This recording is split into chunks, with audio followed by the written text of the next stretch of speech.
Ready ka na? Turuan kita mag-roll. Ito salmon. Wait lang, may kulang pa ako dyan, carrots. Tingnan mo yung mga gagamitin natin yan. Tandaan mo yan ha.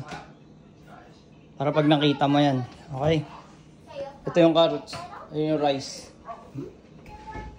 Ililipat ko yung rice. Lalagyan ko pa ng timpla yan. Gumawa ko merin. Dito ka, dito. Hintayin ko lang tong konti. Ha? Tapos tawagin kita pag hugas na ng kamay. Madali lang to. I-roll lang yan. Diba? Okay.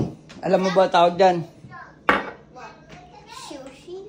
Yan. Yan nilalagay sa pinto. Ay! Sushi yun. Oo. Ayan, kompleto na yan ha. Sometimes ka sa TikTok nakikita ko may gumagawa yan eh.